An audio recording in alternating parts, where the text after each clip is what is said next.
এবার শাব, আমরা বলি শাবে বারাত, তো শাব শব্দের অর্থ কি আর বারাত শব্দের অর্থ কি?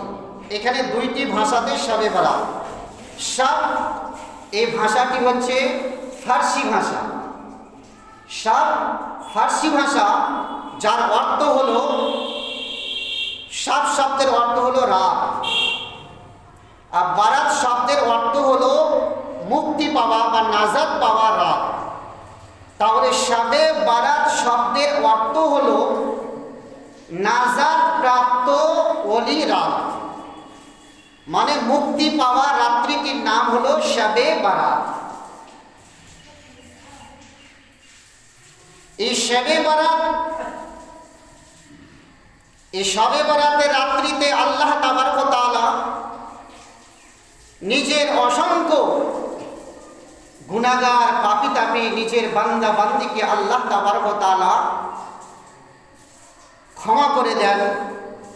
শবে বারাতের 15 তারিখে রাত্রিতে যে ব্যক্তি ইবাদত করবে, জিকির আজকার করবে, তাসবিহ তাহলিল করবে, এই রাত্রিতে ইবাদতের মাধ্যম দিয়ে যে ব্যক্তি রাতকে অতিবাহিত করবে, নবী পাক সাল্লাল্লাহু তাআলা আলাইহি ওয়াসাল্লাম বলেন, ওই ব্যক্তিকে আল্লাহর রহমতে, আল্লাহর ফজলে কারামে আল্লাহ তাবারক ওয়া তাআলা ওই ব্যক্তিকে জাহান্নামের আগুন থেকে আল্লাহ আযাদ করে দিবেন, মানে মুক্তি দান করবেন।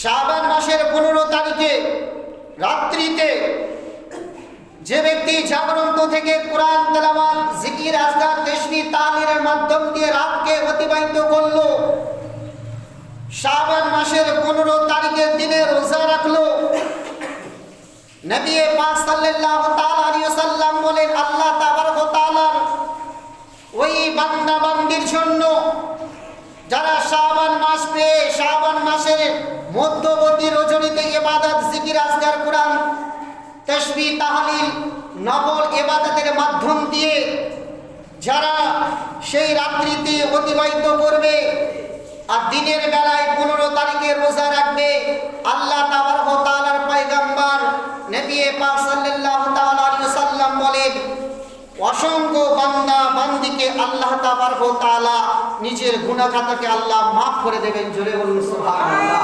এই জন্য আল্লাহ তাবারক ওয়া তাআলার পয়গম্বর বললেন, লাইলাতুন নিসফি মিন শাবান, শাবান মাসের মধ্যবর্তী রজনীতে ফজিলত রয়েছে, যার জন্য কবি বলেন, आज की रात ना ख्वाबों में गुजरने पाए, आज की रात ना ख्वाबों में गुजरने पाए, आज की रात है रो रो के दुआ करने की। জোরে বলুন।